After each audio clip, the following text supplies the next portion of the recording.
सो इसमें देखो रिक्वायरमेंट में क्या है बेसिकली कि आप देखो, बेसिकली रिक्वायरमेंट मैं आपको क्यों दिखा रहा हूँ, क्योंकि इसमें जो टेक्स्ट फॉर्मेट है देखो कैसे लिखा हुआ है, और ये बहुत सिंपल रिक्वायरमेंट है। यूजर एक्टिवेट द एप्लीकेशन कैसे करेगा, देन इमीडिएटली आफ्टरवर्ड ये होगा, user press okay without entering any information, तो क्या सिस्टम डिस्प्ले करेगा। Then password must be 4 character long, और इसको पढ़ने का तरीका क्या है, इसको स्प्लिट कर लो, एक में स्क्रीन रखो एंड दूसरा आप रिक्वायरमेंट को पढ़ रहे हो। ओके, ना ये जो रिक्वायरमेंट बना, अब आप देखोगे इसमें पूरे एप्लीकेशन का रिक्वायरमेंट बना है, ये पूरे एप्लीकेशन का रिक्वायरमेंट बना है, होल एप्लीकेशन। ठीक है। So this is the conventional methodology. जैसे वाटरफॉल वी मॉडल में हम अभी डिस्कस करेंगे, उसमें जो बनता था तो ये ऐसा रिक्वायरमेंट बनता था ना। जो अजाइल आया, तो अजाइल में अब एक रिक्वायरमेंट देखो जो सिंपल सा हम लेते हैं, जैसे ये लॉगिन का है। आप लोग एक बार लॉगिन के रिक्वायरमेंट को गो थ्रू करो तो आपको थोड़ा सा क्लैरिटी मिलेगा, और वो फिर मैं आपको अभी दिखाऊंगा यूजर स्टोरी कैसे बनता है। यूजर स्टोरी मैंने डॉक्यूमेंट पे लिखा है, बट लेटर ऑन मैं अभी आप लोग को जीरा पे उसे डिप्लॉय कर, जीरा पे सब कुछ हम काम करेंगे, क्योंकि अजाइल में हम प्रोजेक्ट करेंगे, वाटरफॉल वगैरह तो हम अभी सीखेंगे, लेकिन मेनली टेस्ट केस लिखना अब आप लोग 70-90% चांस है कि आपको कन्वेंशनल मेथोडोलॉजी बहुत कम कंपनी में मिलेगा। जो प्रोडक्ट बेस्ड कंपनी होगा वही कन्वेंशनल मेथोडोलॉजी में काम करती है, एंड छोटे छोटे चंक्स में वो भी अजाइल की तरफ मूव कर रहे हैं। तो एक बार आप जस्ट गो थ्रू करो इस रिक्वायरमेंट, 1 और 2 रिक्वायरमेंट को, जैसे यही है रिक्वायरमेंट, यहाँ से लेके यहाँ तक आप गो थ्रू करो और आपको समझ में आ जाएगा क्या चीज बता रहा है ये। 2-3 रिक्वायरमेंट, ज्यादा नहीं, 1 2 3 4, 1 3 4 5 6, बस 6 7 ऐसे रिक्वायरमेंट को एक बार गो थ्रू करो, आपको समझ में आएगा कि क्या बोल रहा है ये रिक्वायरमेंट। अब मुझे बताना, मैं स्क्रॉल डाउन कर दूंगा अभी।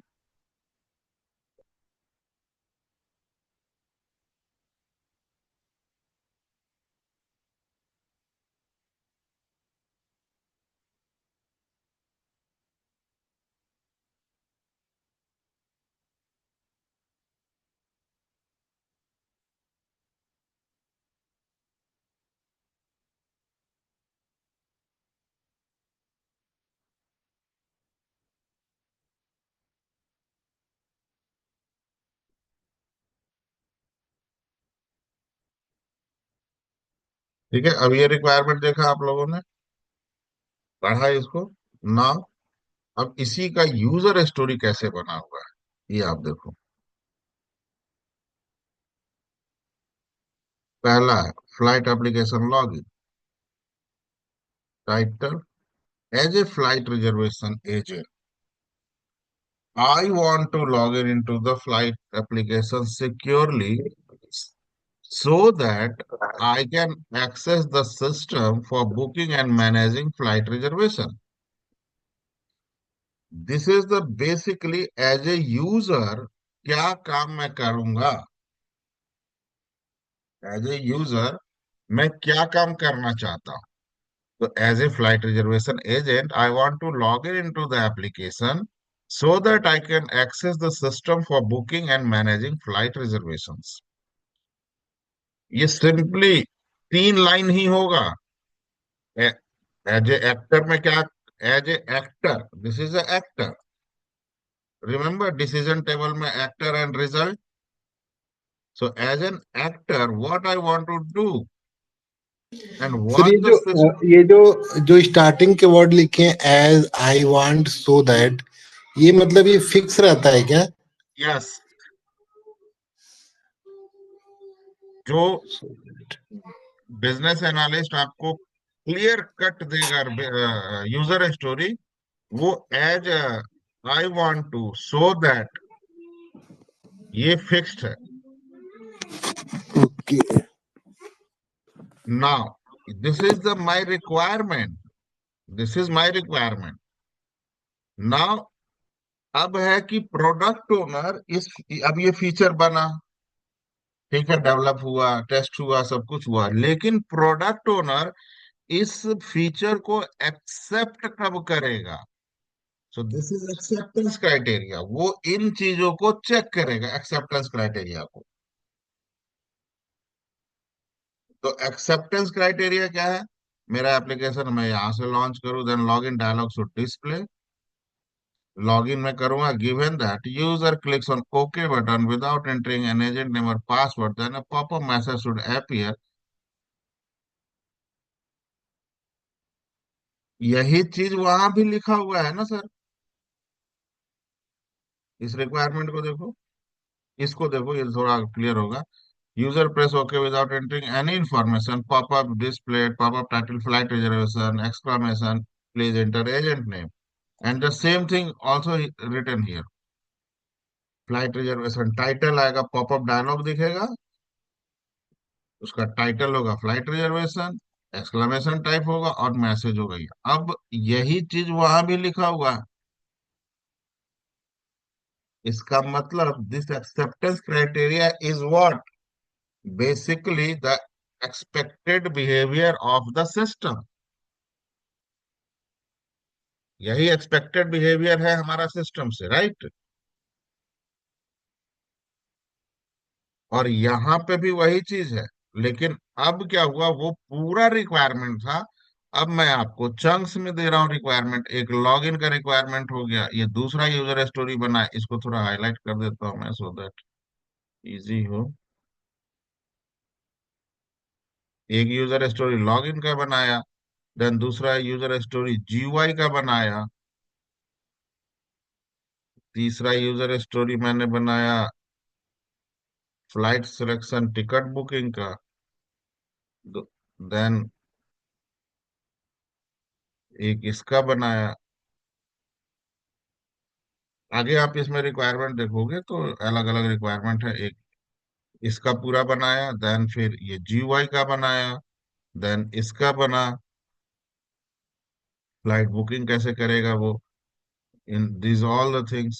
ये पूरे इसका एंड इस दोनों विंडो का बना ये। सो दिस इज यूजर स्टोरी। ये मैं आप लोग को शेयर भी कर दूंगा। सो this is the user story, दोनों डॉक्यूमेंट में शेयर करूंगा जिससे आपको क्लैरिटी मिले। लेकिन इसको, इस यूजर स्टोरी को हम जीरा पे भी लेके जाएंगे। अब दोनों में देखो फायदा किस में है, as a tester point of view से अगर मैं बात करूं, तो नॉर्मली टेस्टर क्या काम करता है सर? टेस्ट केस लिखता है। तो इस रिक्वायरमेंट से टेस्ट केस लिखने में, ठीक है, ये रिक्वायरमेंट थोड़ा बहुत सिंपल रिक्वायरमेंट है तो आपको इजी होगा टेस्ट केस लिखना। You can write very easily test case. आप टेस्ट ऑब्जेक्टिव आइडेंटिफाई कर लोगे, क्या वेरीफाई करना है एंड ऑल द थिंग्स। लेकिन जब आपको यूजर स्टोरी मिलेगा, सो आप देखो कितना क्रिस्प दिया हुआ है। All the test scenario and test objective is given to you as acceptance criteria. बस इसको थोड़ा सा चेंज करना होगा। तो ये ये सारा सब डॉक्यूमेंट बीए बनाता है सर? ये बनाता है, यस। ये सारे डॉक्यूमेंट बिजनेस एनालिस्ट बनाता है। अब इसके बेसिस पे हम टेस्ट केस अपना लिखते हैं। सो टेस्ट केस कैसे लिखते हैं, ये टॉपिक के बाद फिर मैं आऊंगा वाटरफॉल वी मॉडल पर। तो टेस्ट केस लिखना हम आपको पहले, क्योंकि ये प्रोजेक्ट हमारा पैरेलली चलते रहेगा और वो तो हमारा चलता ही रहेगा, वाटरफॉल वी मॉडल। सो देखो, कोई भी कंपनी में सबसे पहले टेस्ट केस ना एक्सेल पे ही लिखते हैं। सबसे पहले एक्सेल पे ही लिखते हैं, क्योंकि इसका एक प्रोसेस होता है टेस्ट केस लिखने का। और टेस्ट केस लिखने में एक्सेल पे अलग अलग कंपनी अलग अलग फॉर्मेट यूज करती है। बट जो फिक्स्ड है फॉर्मेट, जो फॉर्मेट फिक्स्ड मतलब वो लेबल होंगे ही होंगे। वो छोटी कंपनी हो या बड़ी कंपनी हो, वो उतने हेडर टेस्ट केस में होंगे ही होंगे। कुछ हेडर कुछ कंपनी अपने हिसाब से एडिट करवा लेती है या ऐड करवा लेती है। लेकिन जो हेडर यहाँ होगा वो हेडर होगा ही होगा हर टेस्ट केस में, किसी भी कंपनी में आप काम करो। And those are test case ID, test objective, test type, pre condition, test data. आप डेटा यहाँ पे भी यूज कर सकते हो, या आप यहाँ पे टेस्ट डेटा यूज ना करके इसको हम कर देते हैं, हम अपने टेस्ट स्टेप्स में ही लिखेंगे। एंड देन इनपुट, इनपुट में ही हम टेस्ट डेटा लिखेंगे। एक्सपेक्टेड, इतने कॉलम फिक्स्ड है, कोई भी आप यूज करो, ठीक है। नाउ कन्वेंशनल में जो होता है, जो स्मार्ट टीम लीड होता है, वो क्या करवाता है, जब ये टेस्ट केस आप लिख रहे हो, अजाइल में तो हमें वन वन यूजर स्टोरी मिलता है, 10 यूजर स्टोरी है तो एक स्प्रिंट में हो सकता है 3 टेस्टर काम कर रहे हैं तो हर किसी को दो दो यूजर स्टोरी मिला, एंड वो फिक्स्ड रिक्वायर उस पर्टिकुलर यूजर स्टोरी के लिए होता है, देन एवरीवन नोज दैट। लेकिन कन्वेंशनल में भी अगर जब प्रोडक्ट बेस्ड कंपनी में आप काम करो, तो वहां पे जो टीम लीड होता है वो यहीं पे बहुत स्मार्ट रोल प्ले करता है। और वो क्या करता है कि इस ऑब्जेक्टिव के बाद एक कॉलम और ऐड करवा देता है, and that is called requirement number. बहुत इंपॉर्टेंट है ये। आगे कन्वेंशनल और अजाइल दोनों का मैं आपको बता रहा हूँ टेस्ट केस कैसे लिखते हैं, और कन्वेंशनल में ये बहुत इंपॉर्टेंट रोल प्ले करता है। रिक्वायरमेंट नंबर ऐड करवा दिया, देन यहाँ पे जब टेस्ट केस एग्जीक्यूट होता है तो ठीक है, एक्चुअल, अगर एक्सेल में ही यूज करते हैं तो एक्चुअल का कॉलम यहाँ होता है, then test status, then bug ID. और वो क्या करता है, इसी में लास्ट में एक कॉलम ऐड करवा लेगा, सैनिटी। इसी में एक लास्ट में कॉलम ऐड करवा लेगा, ठीक है, सैनिटी। हर चीज का मैं आपको मतलब समझाऊंगा, बस अभी आपको ये चीज हमें करना नहीं है, लेकिन आगे चल के ये बहुत, ये जितने भी चीज मैं करवा रहा हूँ ये सारा इंटरव्यू में पूछा जाता है, सारा पूछा जाता है ना।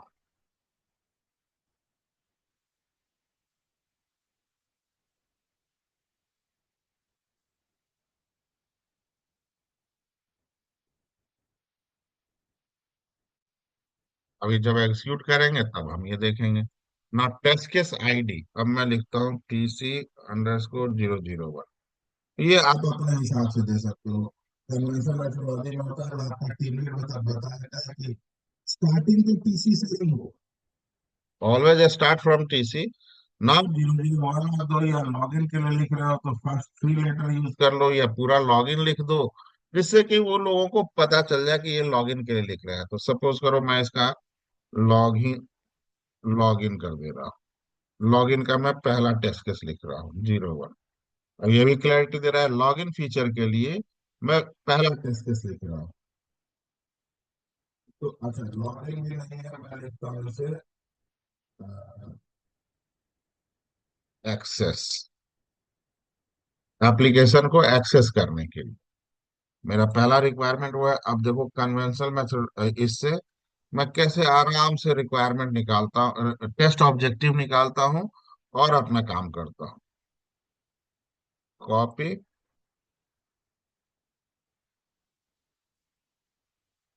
Verify that user should able to open the application,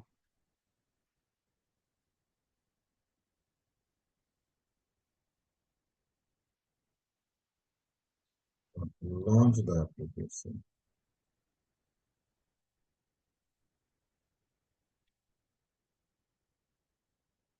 Launch the application.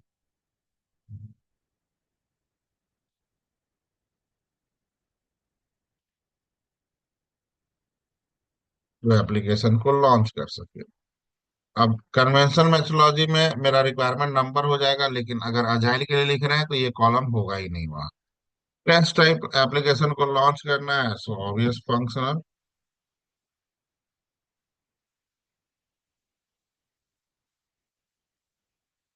Pre condition, application should be installed. अब देखो, ये जो है विंडो बेस्ड एप्लीकेशन है, this is the window based application, that's why वो इंस्टॉल्ड होना चाहिए। वेब बेस्ड होता तो इंस्टॉल होने की जरूरत नहीं है। नॉट टेस्ट स्टेप में यहाँ पे हम सीधे लिखते हैं स्टेप 1, स्टेप 2 एंड स्टेप 3 अलग अलग। अब इनपुट में यूजर क्या एक्टिविटी परफॉर्म करे इस चीज को अचीव करने के लिए, यूजर क्या एक्टिविटी परफॉर्म करे। So navigate two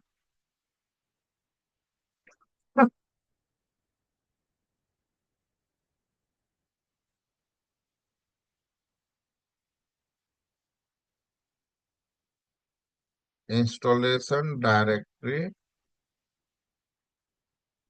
plus this path.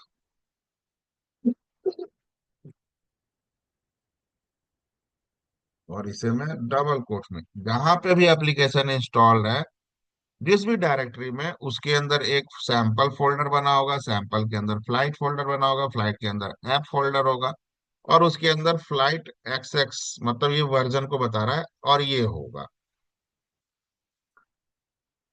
तो इसका एक्सपेक्टेड क्या हो जाएगा, system should display the flight EXE file. वहां पे दिखाना चाहिए उसे। Now double click on EXE file, system should open the application, right. तो एप्लीकेशन में क्या ओपन करेगा ये देखो। इसका अगर इमेज मैं बोलूं तो ये पेज ओपन होगा, login page. So this is the login page, नहीं लॉगिन डायलॉग। डायलॉग इसलिए क्योंकि यहाँ पे देखो, आपको कहीं मिनिमाइज मैक्सिमाइज क्लोज का नहीं है बटन, राइट। ये बटन के थ्रू हो रहा है, और मैक्सिमाइज मिनिमाइज नहीं है। तो this is called dialog. Window में this is called dialog. Open the login dialog, and this is step 2। Application launch हो गया सर मेरा, करेक्ट। मेरा test case complete, this first test case is complete. Objective achieve हो गया, मेरा test case complete हो गया। नाउ द सेकेंड, एक्सेस करने का दूसरा तरीका, मैं नेविगेट यहां से कर रहा हूं, अब और कहां से नेविगेट करूं ये आपको सोचना पड़ेगा। So I am writing the another test case.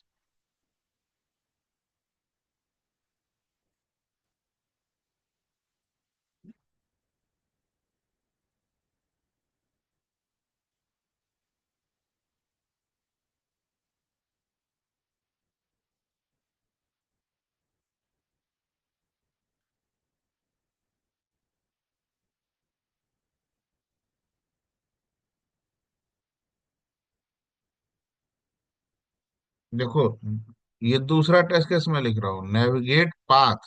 वो माई कंप्यूटर ऐसे करके जाएगा, इंस्टॉलेशन डायरेक्टरी नेविगेट कर रहा है, ना the.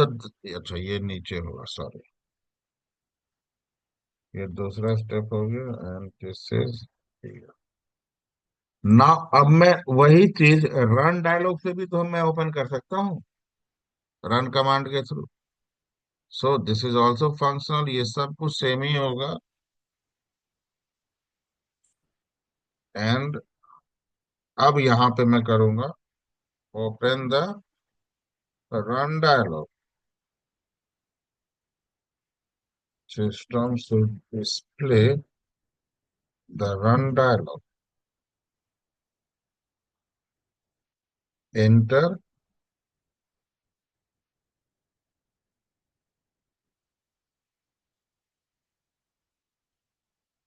Path click on okay button. Should अच्छा, डायरेक्ट EXE अगर पास में दे के ओपन करूंगा तो मतलब वो क्लिक ही हो गया एक तरह से। तो ओपन द, इसको ओपन कर देगा। So this is second way to write. दोनों पार्ट्स मुझे कैप्चर करने पड़ेंगे अपने टेस्ट केस में। दो जगह से मैं एप्लीकेशन को ओपन कर सकता हूँ। ठीक है। तो this is another thing which you have to remember. Then, third test case, attempting login without entering credential।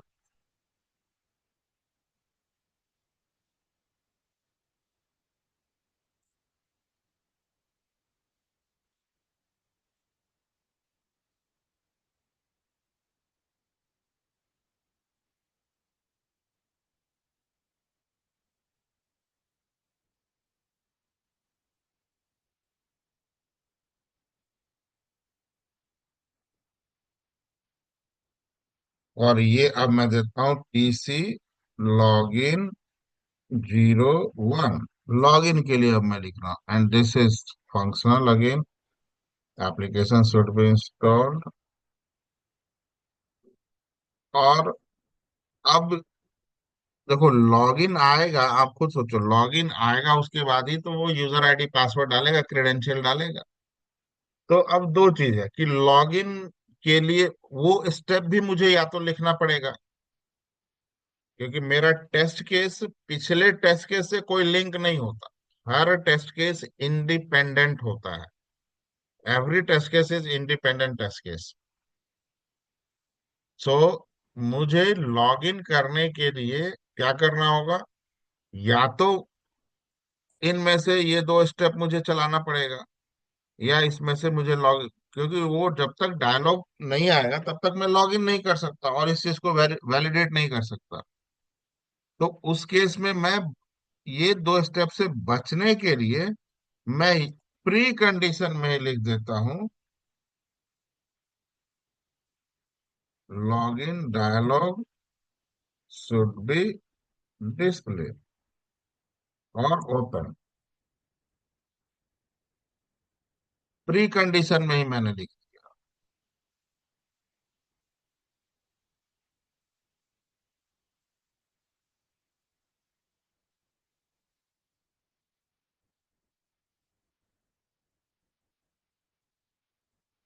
Symmetric कर देते हैं जरा देखने में।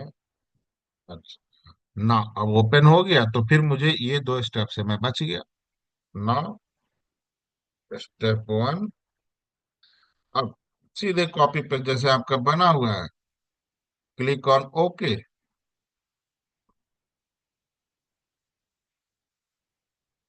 Okay button. तो system should display popup dialogue.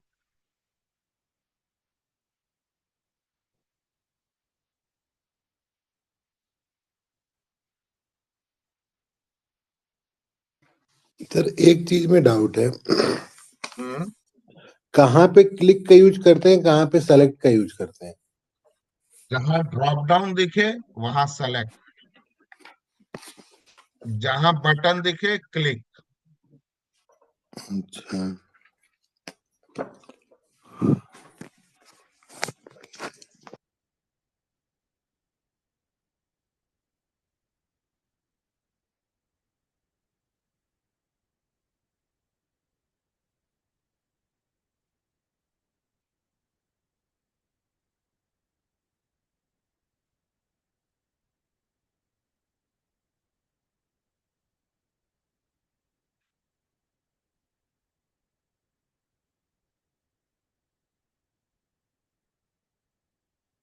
Message with exclamation sign,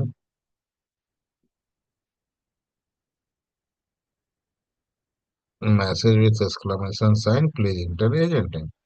that's it. Empty credential से login नहीं करने दिया। सो ये मेरा ऑब्जेक्टिव अचीव हो गया ना। Agent name validation. तो अब ये चीज आप लिखोगे टेस्ट केस, तो आपको क्लैरिटी होगा। एक एक सीना, एक एक चीज का वैलिडेशन का आपको यूजर स्टोरी जब मिलता है तो उसमें सब कुछ होता है, उसमें हमें ज्यादा अपना सोचना नहीं पड़ता है। लेकिन अगर वही कन्वेंशनल मेथोडोलॉजी का रिक्वायरमेंट देगा तो आपको ये सारी चीजें सोचनी पड़ेंगी। ठीक है। सो नाउ अब मेरे ये तीन टेस्ट केस, चार टेस्ट केस बन गए। अब जब टेस्ट केस एग्जीक्यूट करेंगे हम, तो एक्चुअल में हम लिखते जाएंगे, तो वो बात की बात है ना। इस कॉलम में अब हम क्या लिखें? तो ये कन्वेंशनल मेथोलॉजी में, जैसे मैंने आपको बताया कि दिस, जो स्मार्ट टीम लीड होता है वो यहीं पे कन्वेंशनल मेथोलॉजी में ऐड करवा देता है कॉलम रिक्वायरमेंट नंबर। अब कन्वेंशनल मेथोलॉजी के लिए क्या होगा, मेरे को रिक्वायरमेंट जो मिलेगा वो ये रिक्वायरमेंट मिलेगा, राइट। तो उसके लिए रिक्वायरमेंट नंबर 1 है मेरा ये, फिर 1A, B है।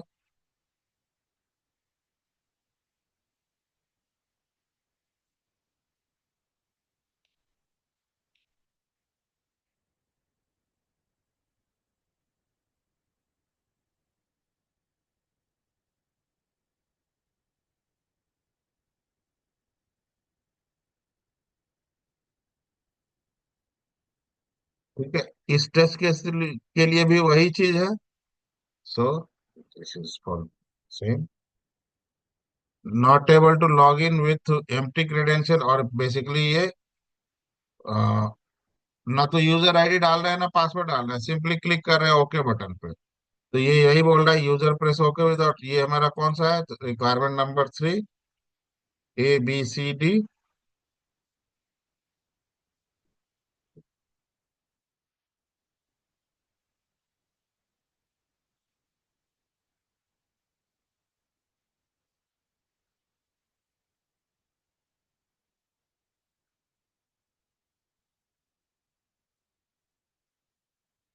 करेक्ट। ये रिक्वायरमेंट हम अपना यहाँ पे, इसका देखना आगे हम डिस्कस करेंगे, बहुत इंपॉर्टेंट है। और ये एक क्वेश्चन पूछता है interviewer, how do you ensure all your requirement is covered into the test case?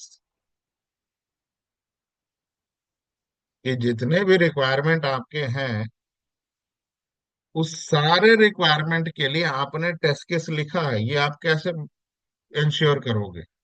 Client को, मैनेजमेंट को, या अपने टीम लीड को कैसे इंश्योर करोगे? And suppose you are a team lead और हम लोग यहाँ पे टीम मेंबर हैं। हमने टेस्ट केस लिखा, मान लो 50 रिक्वायरमेंट था। 50 रिक्वायरमेंट के लिए दो दो टेस्टर आपके अंडर में काम कर रहे हैं, तो 25-25 दोनों लिख रहे हैं।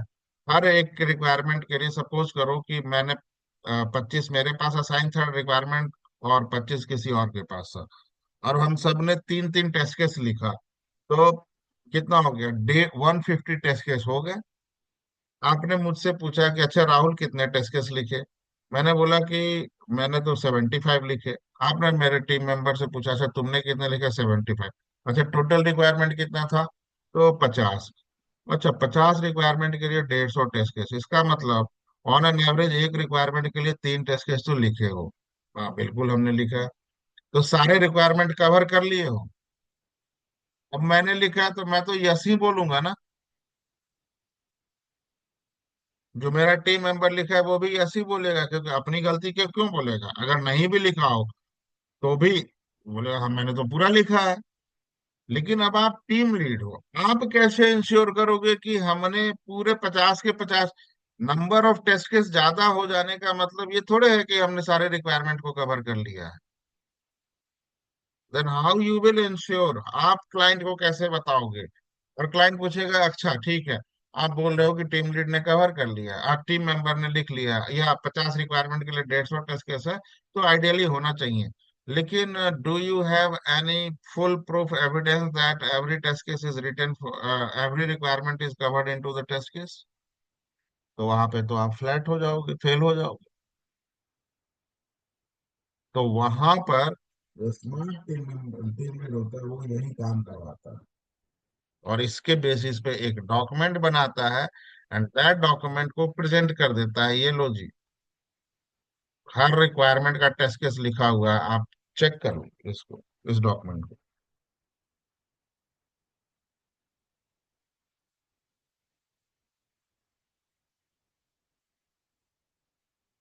ठीक है, तो ये आगे हम देखेंगे कि इसका यूज कहाँ होता है सबसे ज्यादा। और ये इंटरव्यू क्वेश्चन है जो मैंने आपको बताया ना। अब इस टेस्ट केस में थोड़ा ध्यान देना। टेस्ट केस में ऑब्जेक्टिव दोनों ऑलमोस्ट सेम काम कर रहे हैं ना, लेकिन दोनों का ऑब्जेक्टिव थोड़ा सा डिफरेंट है। ऑलवेज रिमेम्बर, दो ऑब्जेक्टिव कभी भी सेम नहीं हो सकता है। एक ही चीज को मैं वेरीफाई कर रहा हूं कि उसको नेविगेशन, लेकिन यहाँ पे मैंने पाथ के थ्रू किया है और यहाँ पे रन डायलॉग, तो दो ऑब्जेक्टिव कभी भी सेम नहीं हो सकता है। एक चीज ध्यान रखना, नेवर। अगर सेम लिख दिया, भले उसमें थोड़ा बहुत वर्ड चेंज कर दो आप, क्योंकि ये दोनों का अगर आप देखो तो एब्स्ट्रैक्ट एक ही है, एक ही काम मैं करने जा रहा हूं, लेकिन दोनों ऑब्जेक्टिव डिफरेंट होना चाहिए। अगर सेम ऑब्जेक्टिव एग्जैक्टली मैच करेगा, भले ये स्टेप अलग अलग हो, but it will considered as a duplicate test case. ये डुप्लीकेट टेस्ट केस कंसीडर होता है। इसे टेस्ट ऑब्जेक्टिव या टेस्ट डिस्क्रिप्शन दोनों में से कुछ भी बोल सकते हो। और दूसरी चीज, test objective always start from verify या टेस्ट टू वेरीफाई, ऑलवेज। ये फिक्स्ड है चीज, आप समझ लो। This always starts from verify और टेस्ट टू वेरीफाई। और दूसरा वर्ड अगर आप लिख रहे हो तो वो गलत होगा।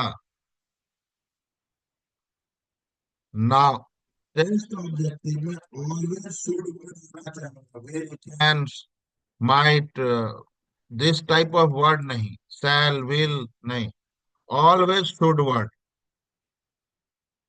ये थंब रूल है टेस्ट केस लिखने का, है ध्यान रखना।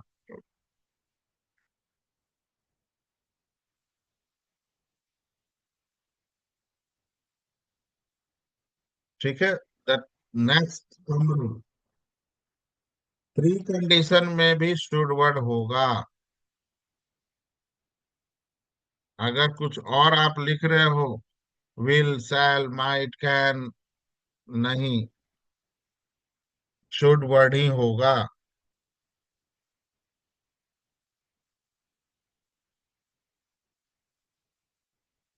और अगर आपको कोई बोलता है नहीं इसमें कोई जरूरी नहीं है ऐसा, तो बोलो कि भैया तुम्हारा नॉलेज डाउटफुल है। सिंपल सा चीज है सर, मैं एप्लीकेशन को वैलिडेट करने जा रहा हूँ, मुझे एग्जाम पास करना है। पास करने के लिए 33 से ऊपर नंबर आना ही चाहिए।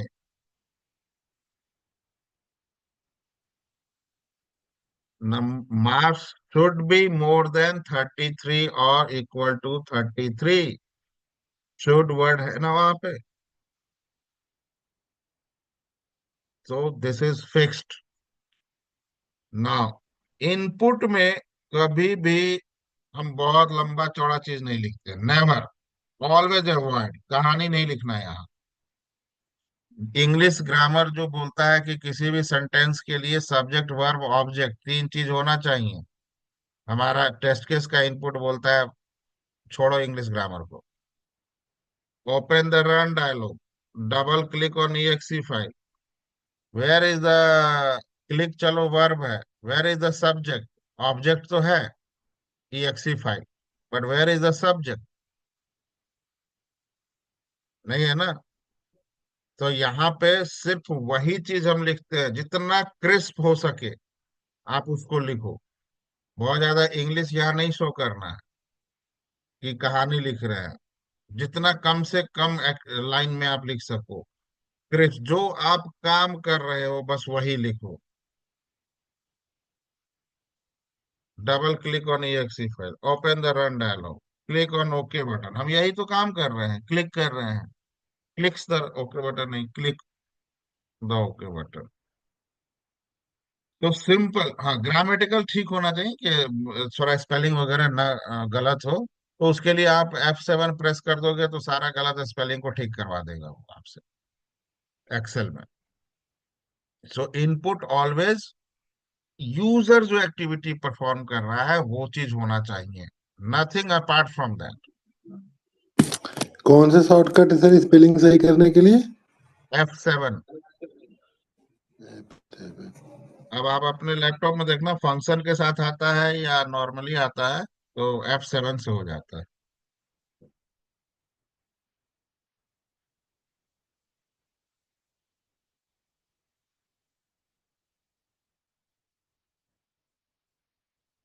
ठीक है।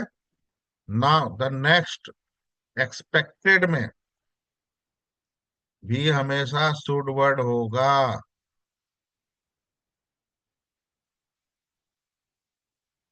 हमेशा शुड वर्ड होगा एक्सपेक्टेड में भी।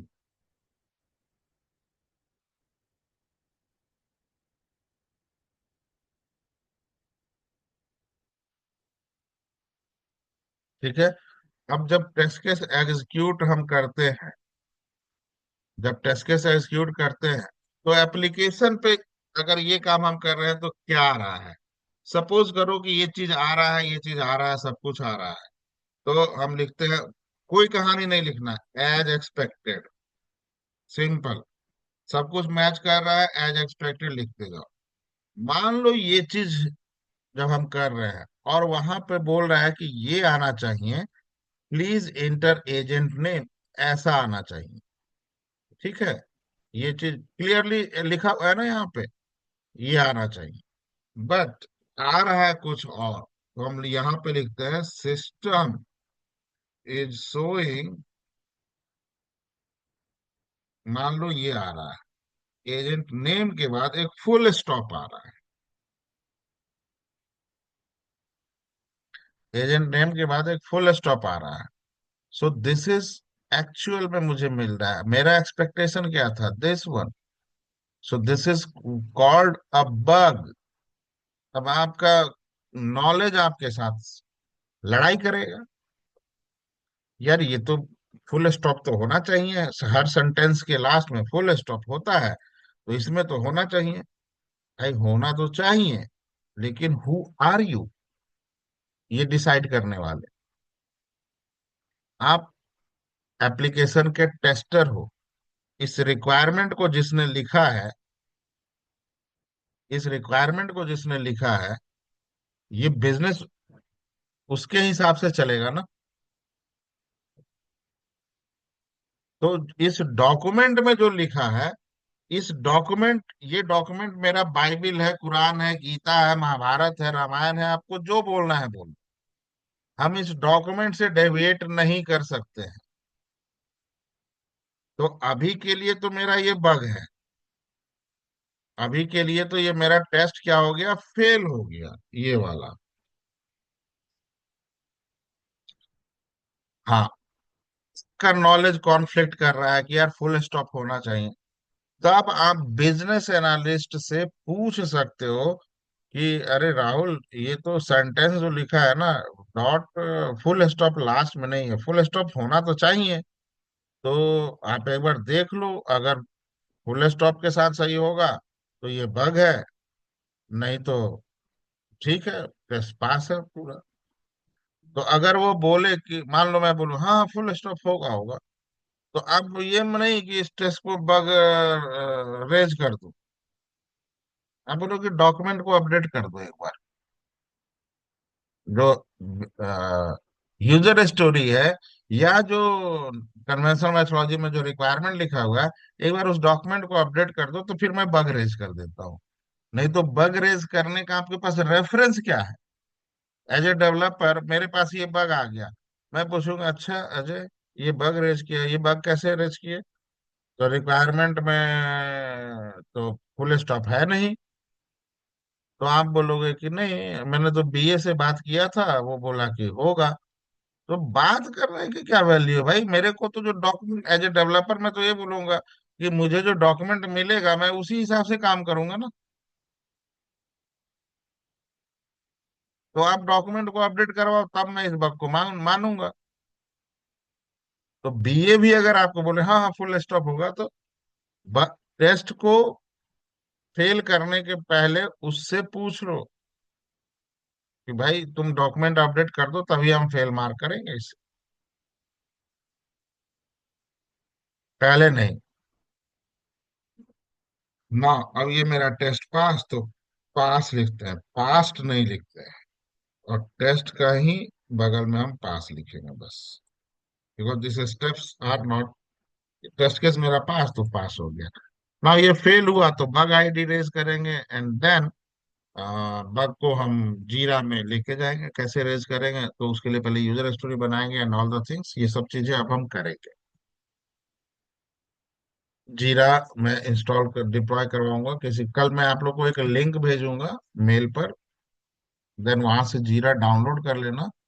तो हम क्लास में ही कल उसको डिप्लॉय करवा लेंगे, एंड देन यूजर स्टोरी वगैरह सब कुछ क्रिएट कर देंगे उसमें। ठीक है। अब आते हैं हम अपने, तो टेस्ट केस लिखना, और टेस्ट केस लिखना मैंने आपको अभी इसलिए बताया कि हम जब तक कन्वेंशनल मेथोडोलॉजी वगैरह करेंगे, पैरेलली हमारा छोटे छोटे रिक्वायरमेंट का वो काम अभी मैं आपको जीरा पे भी छोटे छोटे रिक्वायरमेंट दूंगा, बहुत बड़े रिक्वायरमेंट नहीं दूंगा, एक एक छोटा छोटा रिक्वायरमेंट दूंगा, उसके बाद में फिर एप्लीकेशन का दूंगा।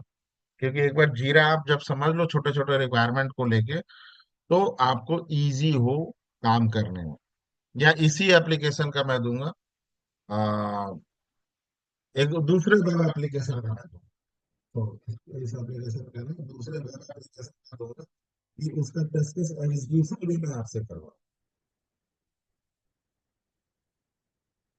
ठीक है, वो एप्लीकेशन भी मैं डिप्लॉय करवाऊंगा आप लोग के मशीन पर।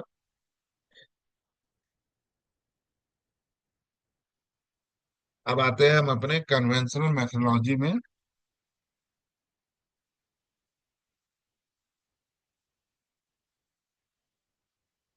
जो हमारा वाटरफॉल वी मॉडल।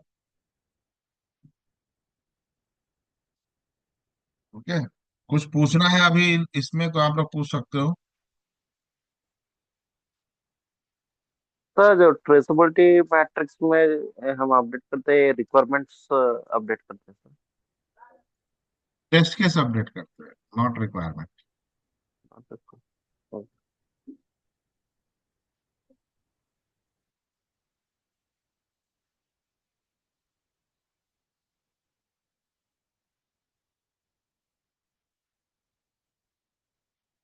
अब आप देखो, आते हैं हम अपने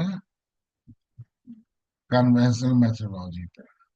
तो कन्वेंशनल मेथोडोलॉजी में होता है, देखो बहुत सारी कन्वेंशनल मेथोडोलॉजी है, लेकिन जहाँ पे एक टर्निंग पॉइंट जो बना आईटी इंडस्ट्री के लिए, we are going to discuss those things, because उसमें से बहुत सारे ऑब्सोलीट हो चुके हैं, वो अभी है भी नहीं। और कुछ जो आप पढ़ते हो वो लोगों का अपना उपज है, अपना बनाया हुआ है, मतलब मुझे लग रहा है कि अरे इन दो को मिक्स करके बनाए, तो मैंने भी इंटरनेट पे वो लिख दिया। बट रियल में those are not any methodologies। तो जो कन्वेंशनल मेथोडोलॉजी है, सबसे पहला आता है उसमें कोड एंड फिक्स, या इसे बोलते हैं बिग बैंग।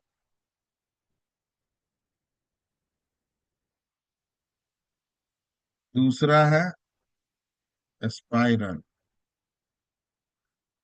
तीसरा है वाटरफॉल। Fourth V model.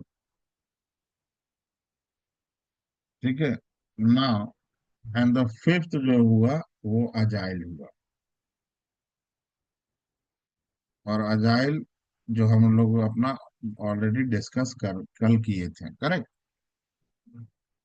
तो सबसे पहले आप ये देखो कि जो डिफरेंट डिफरेंट मेथोडोलॉजी आई, क्यों आई मेथोडोलॉजी, अलग अलग मेथोडोलॉजी की जरूरत क्या थी? ये है software development methodology sir, these all are software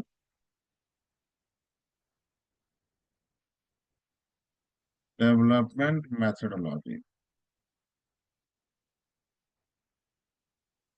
मतलब सॉफ्टवेयर बनाने के अलग अलग तरीके हैं।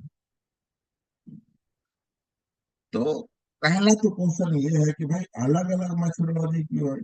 हमें आउटपुट तो सॉफ्टवेयर ही बनाना है, हमारा आउटपुट क्या है, फाइनली जो भी बिजनेस हमारा है उसके लिए सॉफ्टवेयर बन जाए।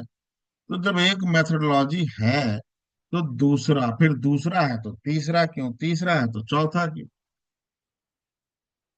Y different different methodology.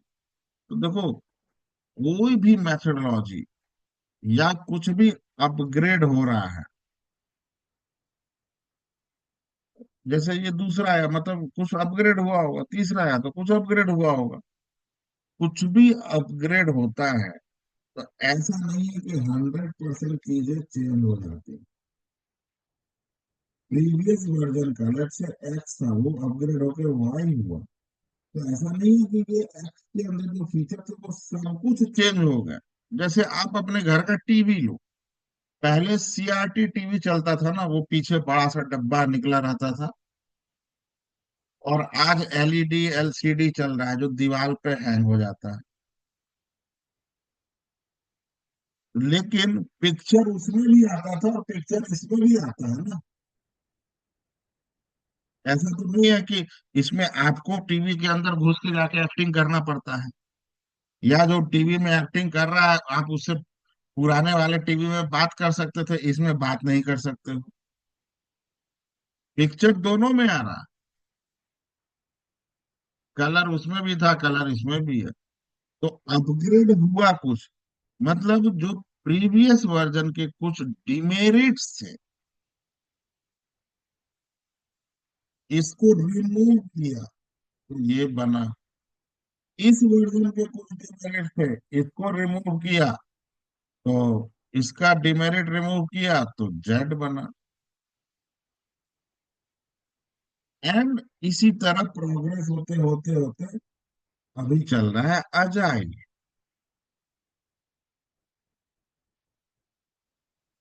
तो ये जो अलग अलग मैथोलॉजी जो आए, वो बेसिकली अपने डिमेरिट्स को रिमूव करते गए, उसके अंदर जो ड्रॉबैक्स थे उसको लोग हटाते गए, and that become a new methodology. So code and fix जब आया,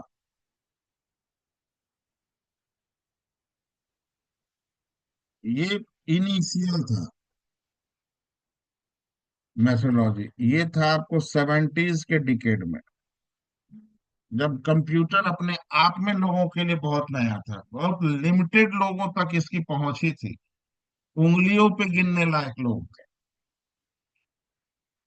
तो कम लोगों तक पहुंची तो ऑब्वियस बात है कि भाई उस समय डेवलपर और टेस्टर अलग अलग तो होगा नहीं। करेक्ट। जब कम लोगों तक पहुंच है तो एक जो पर्सन होगा वही डेवलप भी कर रहा है, वही टेस्ट भी कर रहा होगा, ठीक है, कोई क्लाइंट होगा अलग, समझ में आ रहा है, लेकिन पर्सन तो एक ही होगा, वहां पे तो कोई अलग अलग रोल रिस्पॉन्सिबिलिटी होगा। क्योंकि कंप्यूटर एक तो अवेलेबिलिटी बहुत कम लोग के पास थी, दूसरा चलाने भी बहुत कम लोग को आता था। तो कोड एंड फिक्स एकदम इनिशियल फेज का था। तो इसमें क्या एक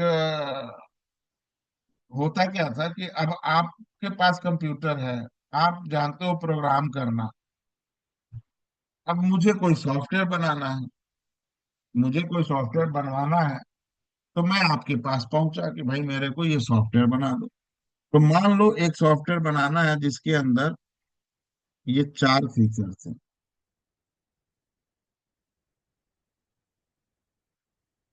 चार पांच से जो भी फीचर्स है आप मान लो। तो अब मैंने आपको पूरा फीचर एक्सप्लेन किया कि ये मुझे बनाना है, तो आपने बोला कि हाँ बन तो जाएगा, लेकिन इसको बनाने में मैं आपसे 1 ईयर का टाइम लूंगा, और टोटल कॉस्ट लेट से $1200 लगेगा। मंथली 100 डॉलर मैं आपसे लूंगा।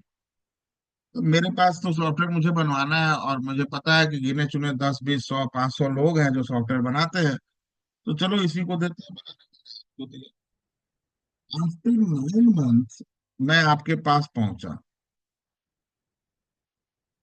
मैं आपसे पूछा, हाँ भाई अजय कितना बन गया? आपने बोला कि देखो राहुल, बन तो गया है, अभी टेस्टिंग चल रही है इसकी, और टेस्टिंग में बहुत सारे इश्यूज मिले हैं। तो अभी पूरा टेस्टिंग कंप्लीट मैं कर लूंगा अगले महीने तक, मतलब 11वें महीने तक। उसके बाद उसको फिक्स करने में कम से कम 6 महीना टाइम लगेगा, क्योंकि फिक्स भी करेंगे, फिर से टेस्ट करेंगे उसको कि सब कुछ सही चला कि नहीं चला।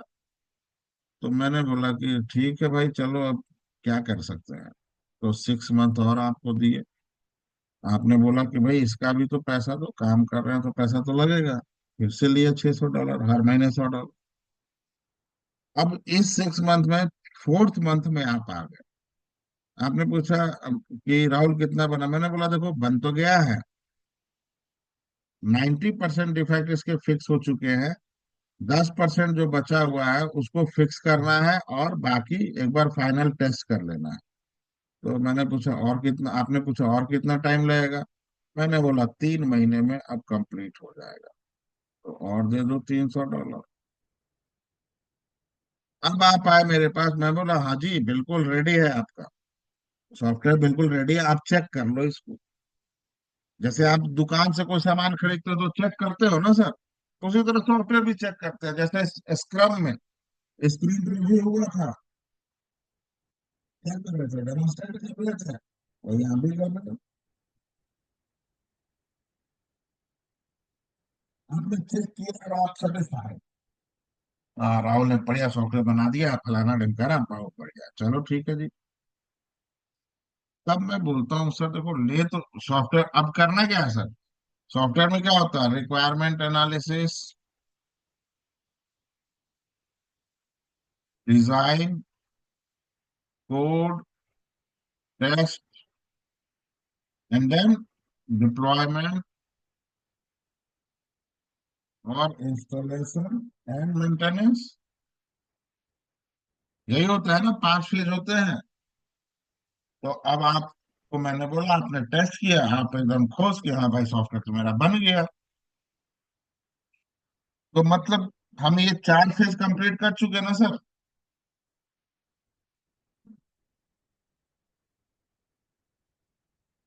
ये 4 फेज, अब बचा ये फेज। तो इस फेज के लिए जब आपने बोला कि ठीक है, अब आप रहते हो मान लो कि दिल्ली में, और मैं रहता हूँ नोएडा में। तो आप मेरे पास आके आपने देखा, this is called what? Development environment. And this is called what? Client environment. Right? क्योंकि आप क्लाइंट हो मेरे। तो आपने बोला अच्छा राहुल सब कुछ ठीक हो गया ना, चलो भाई मैं तो अब ये ले लूंगा तुमसे सॉफ्टवेयर। हम कहे हाँ भाई ले लो सर। तो आपने बोला कि चलो इसको मेरे इन्वायरमेंट में डिप्लॉय कर दो। तो मैं बोला कि सर देखो, डिप्लॉय तो कर देंगे, लेकिन वहां पे एप्लीकेशन पूरे बढ़िया तरीके से काम करे, इसकी गारंटी नहीं ले सकते हैं। क्योंकि वहां पे कुछ गड़बड़ हो गया तो फिर मुझे आपके यहाँ पे ही बैठ के सब ठीक ठाक करना होगा, तो हो सकता है मुझे 2 महीने और लग जाए। तो $200 आप दे देना, क्योंकि आपका बनाया मैंने सॉफ्टवेयर, और यहाँ पे आपने चेक कर लिया सब कुछ सही चल रहा है। आप अपने यहाँ पे मैं डिप्लॉय कर दूंगा, वहां पे कुछ गड़बड़ हो सकता है। तो अब आपके पास कोई ऑप्शन भी नहीं है। राइट? एक सेकेंड, एक सेकेंड। ठीक है, तो अब आपके पास कोई ऑप्शन भी नहीं है सर। तो आप देख लो, जो काम 1 साल का था, और मोटे मोटे तौर पे 1 साल 11 महीने लग गए। जो काम $1200 का था, 6 3 9 तो 11, और $2300 खर्च हो गए। लेकिन इसके बाद भी नो गारंटी ऑफ क्वालिटी।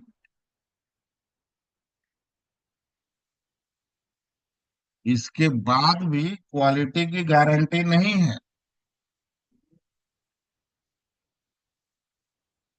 और यहाँ पे इन दोनों पैरामीटर को देखो, टाइम एंड मनी। तो time is, sorry, not time, इसे बोलते हैं money, directly proportional to time. Time बढ़ेगा तो पैसा भी बढ़ेगा। इस मेथोडोलॉजी में क्लाइंट तो फंस गया ना, पेन एरिया में है वो, right.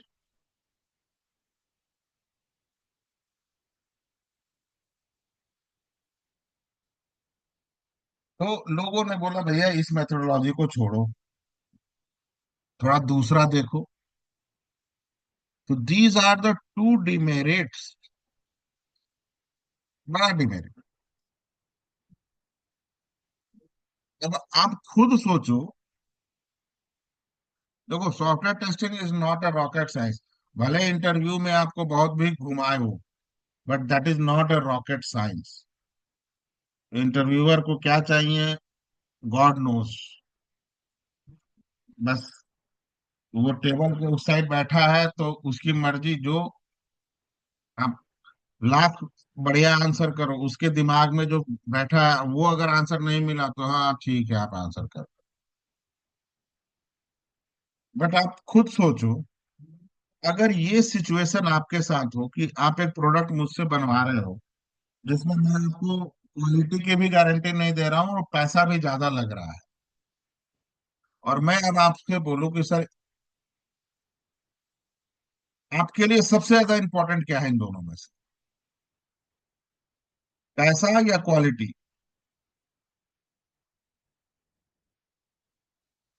What is most important? Answer करो sir. Sir quality. Quality is the most important. आपने सही पकड़ा। तो लो जी, दूसरी मेथडोलॉजी आई मार्केट में।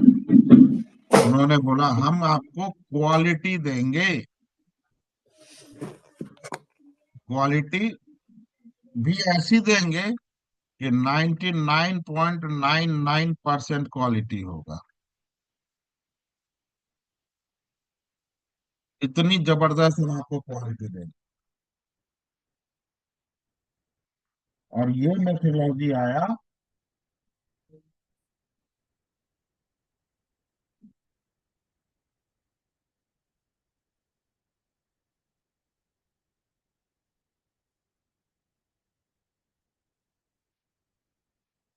कितना है? एक, दो, तीन, चार।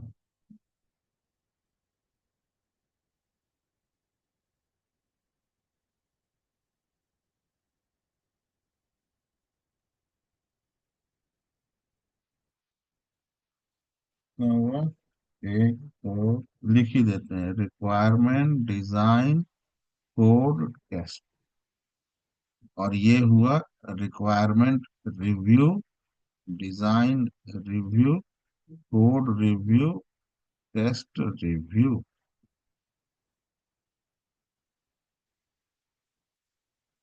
आप लोगों ने स्पाइरल नोटबुक यूज किया होगा ना? बीच में एक वायर होता है जो लगा रहता है, right? This yes sir. This this is the same thing.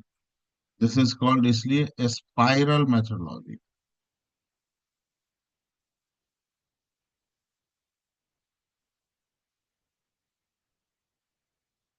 अब इसमें देखो, एकदम सब कुछ क्लियर कट है। ये एक्सिस है, राइट? This is axis. इस एक्सिस, ये हो गया आपका लेफ्ट साइड और ये हो गया राइट साइड। लेफ्ट साइड का जो कर्व है, ये सेंटर है, यहां से यहां तक बना, खत्म। और इसका कॉरेस्पॉन्डिंग कर्व ये है। रिक्वायरमेंट रिव्यू, फिर डिजाइन का कर्व बना, डिजाइन का कॉरेस्पॉन्डिंग है डिजाइन रिव्यू, कोड हुआ, कोड का है कोड रिव्यू, देन टेस्ट का टेस्ट रिव्यू। हर किसी का एक कॉरेस्पॉन्डिंग कर्व है, और इसका जो रेडियस है सर, इस कर्व के रेडियस से बड़ा है ना, छोटा है ना? लेफ्ट साइड का जो भी कर्व है, राइट साइड के कर्व से छोटा है कि बड़ा है?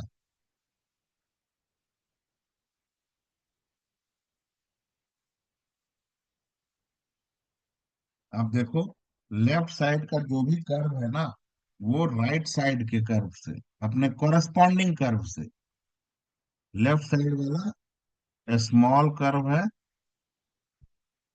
और ये लार्ज है,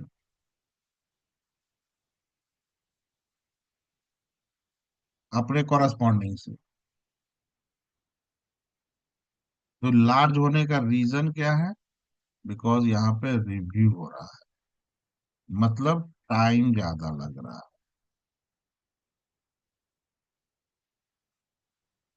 रिक्वायरमेंट बना, एक्सिस पे आके खत्म हो गया। नॉन रिक्वायरमेंट की जो भी डिमेरिट से, अब रिव्यू फेज में यहाँ डिमेरिट मिला, वे फिक्स द डिमेरिट्स। रिक्वायरमेंट में कुछ कॉन्फ्लिक्ट कर रहा था, कुछ चीजें ऐसी थी कि जो जरूरत ही नहीं है उसकी, सो उन सब चीजों को हम यहाँ फिक्स किए, फिर रिव्यू किए, फिर यहाँ मिला कुछ, उसे ठीक किए, यहाँ पे मिला ठीक किए, फाइनल हम यहाँ पे एक्सिस पे आते आते मेरा पूरा रिक्वायरमेंट का जो भी इश्यू था वो सब रिजॉल्व हो जाना चाहिए, सारा रिजॉल्व हो जाना चाहिए। देन हम नेक्स्ट फेज में मूव किए, डिजाइन में। डिजाइन बन के मेरा यहाँ पे रेडी हो गया। अब डिजाइन का जो भी कमी मिला हमने ठीक किया, फिर यहाँ मिला, फिर यहाँ मिला, फिर यहाँ मिला, एक्सिस तक पहुंचते पहुंचते डिजाइन के सारे प्रॉब्लम हमने सॉल्व कर दिए। अब डिजाइन में कोई भी कमी नहीं है।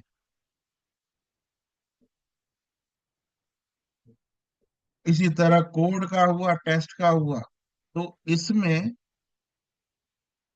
मतलब हर फेज आप देख रहे हो इतना रॉक प्रूफ, रॉक सॉलिड बन गया कि अगर उसके बेसिस पे काम करें तो अब कोई भी गलती नहीं होगी। At the end of the product, the product मेरा बन के रेडी होगा, सॉफ्टवेयर मेरा बन के रेडी होगा, तो उसमें कुछ भी गलती नहीं होगी। तो ये मेथडोलॉजी लोगों को पसंद भी आई, क्योंकि 99% क्वालिटी मिलने लगा। टाइम इसमें ज्यादा लगता था, टाइम ज्यादा है तो बजट भी ज्यादा। तो लोगों ने बोला ठीक है, हम इस पेन को बियर कर लेंगे, लेकिन ये तो मुझे चाहिए। तो ये लोगों को मिलने लगा। तो आप देखो, जो हमने पहले डिस्कस किया था, डिमेरिट्स को ही तो हम रिमूव कर रहे थे सर। एक्स में कुछ था डिमेरिट्स, वाई में उसको रिमूव किया। इसका डिमेरिट्स क्या था? क्वालिटी की गारंटी नहीं है और टाइम भी ज्यादा लग रहा है, पैसा भी ज्यादा लग रहा है। यहाँ पे हमने बोला कि भाई एक डिमेरिट को हमने रिमूव कर दिया, क्वालिटी आपको 99.99% हम क्वालिटी दे रहे हैं। अब 100% नहीं दे पा रहे हैं। 100% क्वालिटी क्यों नहीं दे पा रहे हैं? बिकॉज बहुत सिंपल सा रीजन है, universal truth, we all are human being and no human being is perfect. जितने भी ह्यूमन बीइंग है कोई भी परफेक्ट नहीं है। तो जो परफेक्ट है ही नहीं, वो परफेक्ट चीज बना भी तो नहीं सकता है। परफेक्ट हमारे खुदा है, हमारे भगवान है, हमारे अल्लाह है, हमारे यीशु है, हमारे जो भी भगवान जिनको हम मानते हैं वो हम परफेक्ट हैं, जिन्हें हम मानते हैं। तो वही तो परफेक्ट चीज बना सकते हैं। हम ह्यूमन बीइंग हैं, हम परफेक्ट चीज बना ही नहीं, हम खुद ही परफेक्ट नहीं है, तो हम परफेक्ट चीज बना भी नहीं सकते। इसलिए 99.99% हम क्वालिटी की गारंटी लेते हैं। तो लोगों ने बोला हाँ भाई इतना बहुत है, 99.99%। तो एक डिमेरिट हट गया, क्वालिटी वाला इश्यू हट गया। लेकिन लोगों ने बोला यार, अब तब तक ना आईटी कंपनी थोड़ा सा, बहुत सारे प्लेयर आ चुके थे आईटी कंपनी में। अब हर किसी का बजट, तो जो काम मान लो कि $500 में होने वाला था, क्वालिटी की वजह से वो $2000 में हो रहा है। तो हर किसी के पास तो $2000 नहीं है। और तब तक बहुत सारे प्लेयर आईटी कंपनी में आ चुके थे। तो उन्होंने बोला कि भाई थोड़ा सा ना कॉस्ट को कम किया जाए, इस कॉस्ट को भी अब कम करो थोड़ा सा। तो बोला ठीक है सर, कॉस्ट भी कम करेंगे। लेकिन जब कॉस्ट आप कम करोगे तो क्वालिटी पे इम्पैक्ट पड़ेगा, will be impacted if reduce cost.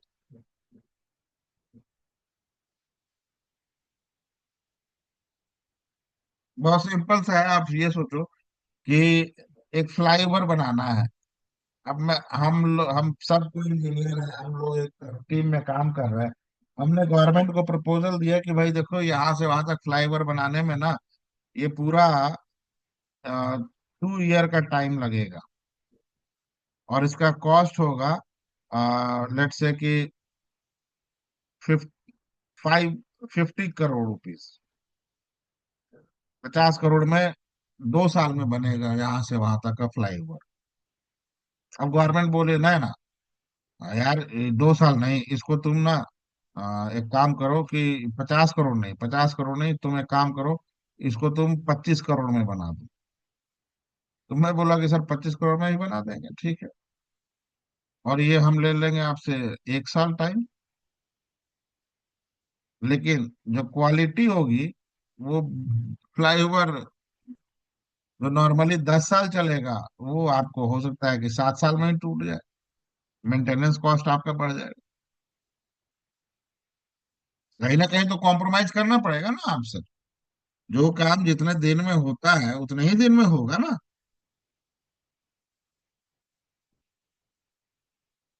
तो कुछ लोगों ने ये बोला कि बजट को कम करो। अब बजट कम होगा तो क्वालिटी कम होगा। लेकिन कुछ इंडस्ट्री ने बोला I am okay with this, I am ready to spend time, पैसा जितना मर्जी उतना खर्च करो, बट मुझे क्वालिटी इससे नीचे मैं एक्सेप्ट ही नहीं करूंगा। तो आप खुद सोचो सर, जिस कंपनी के पास, जिस ऑर्गेनाइजेशन के पास इतना पैसा है, इतना पैसा है कि जो $500 का काम 3 गुना से भी 4 गुना पे खर्च करने को रेडी है, तो वो ऑर्गेनाइजेशन, वो इंडस्ट्री जो सॉफ्टवेयर बनवा रहा है, उसका इम्पैक्ट भी तो बहुत बड़ा होगा, राइट। तो ये जो मेथोडोलॉजी है, रिसर्च एंड डेवलपमेंट वालों ने बोला हमें यह इसी पे काम कर। और आज के डेट में रिसर्च एंड डेवलपमेंट कौन करता है? डिफेंस, मेडिकल, एविएशन,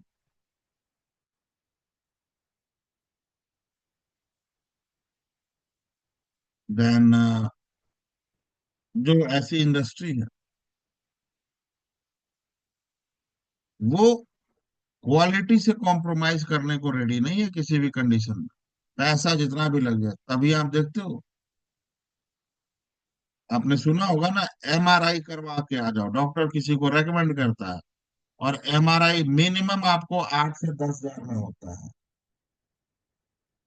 वो जो मशीन एमआरआई करता है ना, उसका कॉस्ट ही आपको करीब 100 CR के ऊपर होता है। 100 CR के ऊपर होता है। इवन आपको जान के आश्चर्य होगा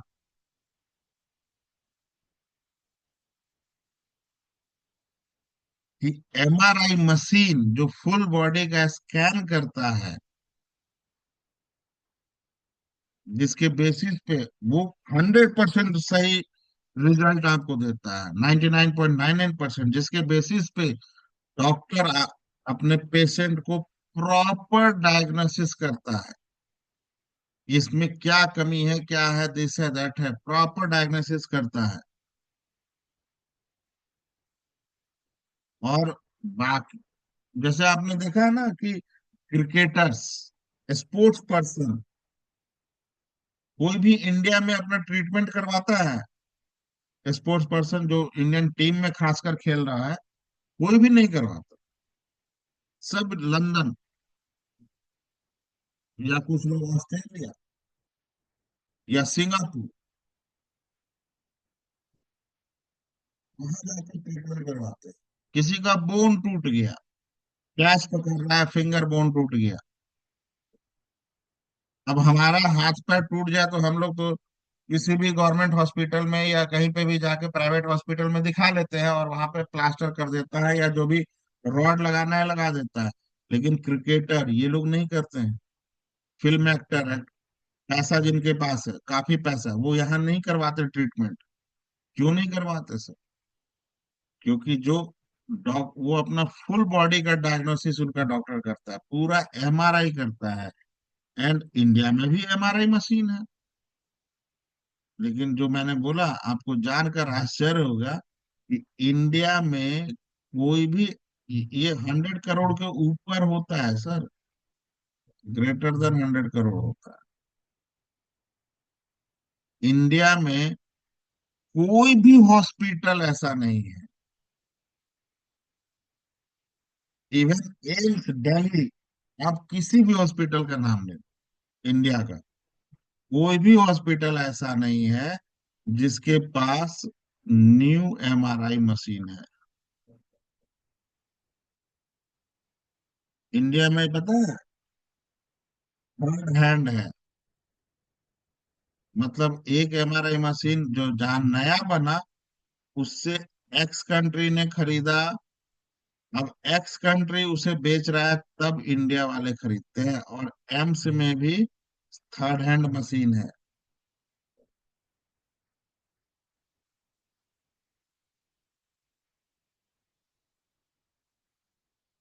अब इस मशीन को बनाने का कॉस्ट आप समझ सकते हो कितना होगा, जो प्रॉपर डायग्नोसिस डॉक्टर को करने में हेल्प करता है। सो मेडिकल इंडस्ट्री ना, आपने सुना होगा कैटरेक्ट का सर्जरी होता है, लेजर सर्जरी होता है, वो लेजर सर्जरी थोड़ा सा भी ज्यादा अगर बीम निकल गया, पर्सन कैन बी ब्लाइंड। इसलिए वो 99% एक्यूरेसी चाहते हैं, बिकॉज यहाँ पे लाइफ एंड डेथ का सवाल होता है सीधे सीधे। डिफेंस में इंडिया पर बोलता है कि हम 5,000 किलोमीटर मार करने वाला मिसाइल बना दिया है। अब पता चला कि उसका चाइना से लड़ाई हो गया और मिसाइल छोड़ रहा है तमिलनाडु से। पता चला मिसाइल गया और जम्मू कश्मीर में ही फट गया। गए थे मारने चाइना को, अपने ही लोगों ने निपटा के चले आए। Right. So they can not take risk. DRDO, ISRO, NASA, देखो इसरो का एक मून लैंड 400 करोड़ रुपीज खर्च किया सर। ठीक है, नासा से कम था, लेकिन 400 करोड़ रुपीज इंडिया जैसे कंट्री के लिए it's not a small amount. और पहली बार मून मिशन जब गया था तो 2.5 किलोमीटर के पहले फेल हो गया था ना, दूसरी बार में सक्सेस हुआ।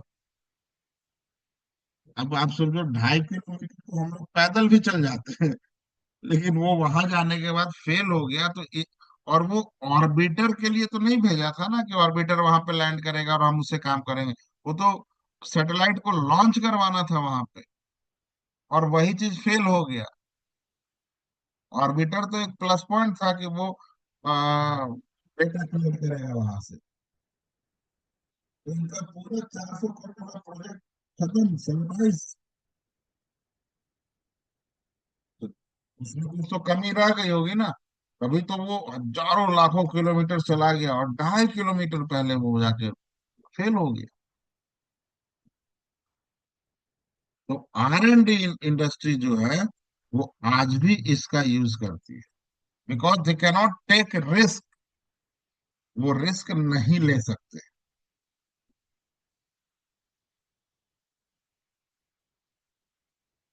तो चलो यहाँ से तो दो चीज निकला कि सर क्वालिटी तो हमें मिल गया। अब आ गया दूसरा चीज कि भैया आप ना थोड़ा सा बजट कम करो। तो अलग अलग इंडस्ट्री आई, अलग अलग प्लेयर आ गए, तो हम बोला कि ठीक है हम बजट भी कम कर देते हैं। बजट कम करने के मतलब है कि आप क्वालिटी से कॉम्प्रोमाइज कर लो।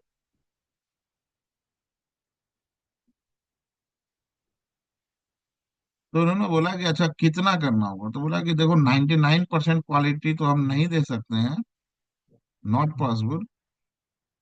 नाइन, तो प्लेयर ने बोला, जो क्लाइंट थे उन्होंने बोला कि तुम मुझे ना थोड़ा सा, तब तक इंडस्ट्री थोड़ा सा मैच्योर भी हो चुकी थी, लोग बहुत चीज ऑब्जर्व करने लगे थे। उन्होंने बोला कि तुम मुझे ओवरऑल 95% क्वालिटी दे दो, ओवरऑल 95% क्वालिटी दे दो, I am ready to accept. अब 95% क्वालिटी का मतलब ऐसा नहीं है पूरे एप्लीकेशन का 95%। जो उन्होंने ऑब्जर्व किया तो देखा कि जैसे आप खुद बताओ, आप फेसबुक यूज करते हो, फेसबुक एप्लीकेशन का कितना परसेंट आप यूज करते हो, या जीमेल यूज करते हो, जीमेल एप्लीकेशन का कितना परसेंट आप यूज करते हो? Not more than 10 to 12%। किसी भी एप्लीकेशन का, ये चीज 90s के डिकेड में उन्होंने ऑब्जर्व कर लिया था, और वही ट्रेडिशन आज भी है, फैशन आज भी है। आप हम कोई भी यूजर, इवन इंटरप्राइजेज एप्लीकेशन का भी कोई भी यूजर 10 से 12% ही यूज कर पाता है पूरे एप्लीकेशन के फीचर का। जैसे मान लो एक CRM एप्लीकेशन है, तो CRM एप्लीकेशन में सेल्स है, मार्केटिंग है, देन फाइनेंस है, ऑपरेशन है। तो ये पूरा मिला के 100% बना है ना सर एप्लीकेशन, फीचर।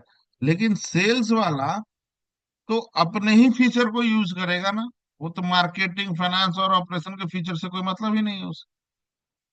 उसी तरह मार्केटिंग वाला वो अपने फीचर को यूज करेगा, इससे मतलब नहीं है। तो अगर इसी में से हम देखें तो 25% वो फीचर को यूज कर रहा है। 25% मार्केटिंग या सेल्स का कंप्लीट फीचर है, जिसे हम 100% बोल सकते हैं कि सेल्स के लिए ये 25% 100% फीचर है ना। उस 25% में से भी मुश्किल से वो अपने काम की चीज को देखता है, बहुत सारी चीजें होती है सेल्स में, वो सबको नहीं देखता। तो ओवरऑल देखा गया कि 10 से 12% जो फीचर है वो हाईली यूज्ड है।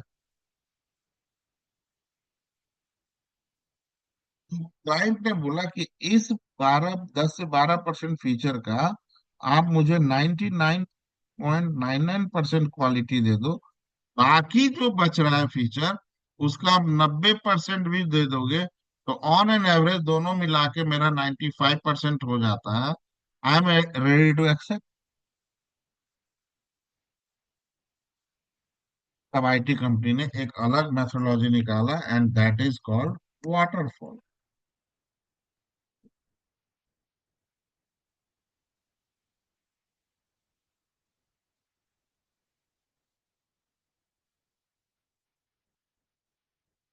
This is requirement, design, code, test, implementation and maintenance.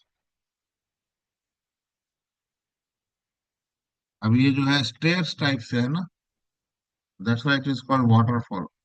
Stairs है, इससे तो वाटरफॉल नहीं है। इसका रीजन जो है, आप ऐसे समझो, आपको top स्टेज पे करें और आपको सर अब मतलब बस करो आज के लिए।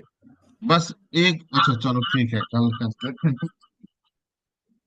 ठीक है ठीक है। तो सो टुमारो, कल हम वाटरफॉल देखते हैं। ठीक है।